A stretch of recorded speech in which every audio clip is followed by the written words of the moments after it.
বিএনপির স্থায়ী কমিটির সদস্য সালাউদ্দিন আহমেদ বলেছেন, সব মব কালচার বন্ধ করতে সরকার ব্যর্থ।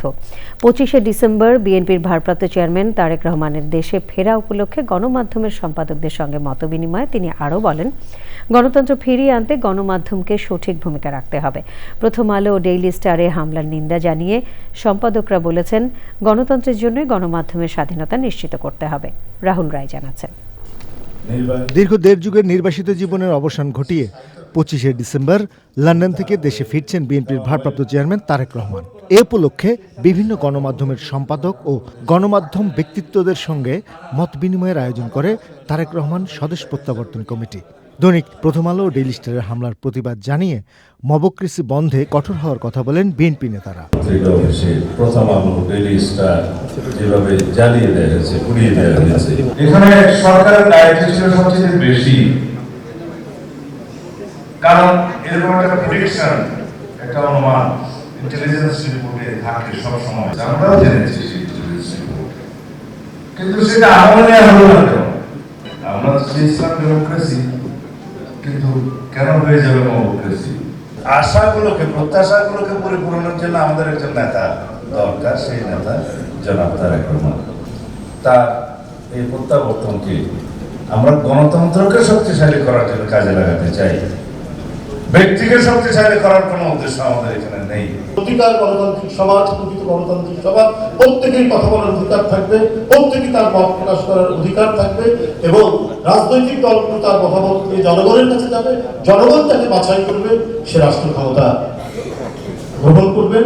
জনগণ যেখানকার মালিকানা ফেরত পায়, সেই আবহ প্রতিষ্ঠিত করবার লক্ষ্য নিয়ে তারেক রহমানকে আমরা এই বাংলাদেশে অভ্যর্থনা জানাবার প্রস্তুতি নিয়েছি।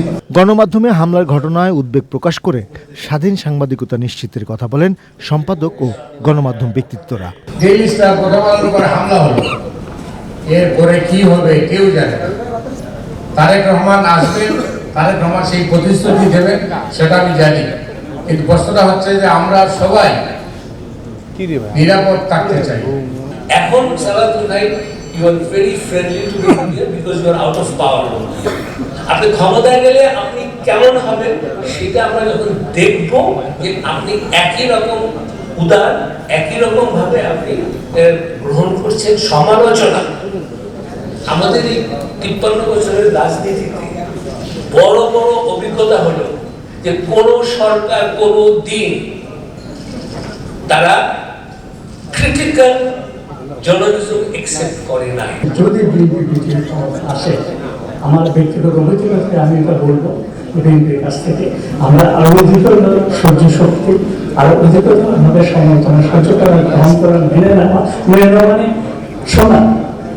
বাকিটা তো নেতৃত্বের দলের সরকারের উপর নির্ভর করে তারা কতটুকু মানবেন করবে, তবে শুনবেন, জানবেন, এটা আমি নিশ্চিত আশা করি। আপনারা যদি নির্বাচিত হন, ক্ষমতার দায়িত্ব গ্রহণ করেন, তাহলে এমনি 6 মাস আপনারা যদি আমাদেরকে এইভাবে আবার আহ্বান করেন, তাহলে কিন্তু আমরা গঠনগুলো, আপনাদের ভুলগুলো ধরিয়ে দিতে পারবো। এটা দেখতে চাই না যে কোনো নিরাপত্তা সংস্থা থেকে ফোন করে বলা হবে যে কোন টকশোতে কাকে ডাকা হবে, এই চর্চাটা যেন বন্ধ হয়। গণতন্ত্রের স্বার্থেই স্বাধীন সাংবাদিকতা নিশ্চিত করতে আহ্বান জানান প্রত্যেকেই। রাহুল রায়, চ্যানেল আই, ঢাকা।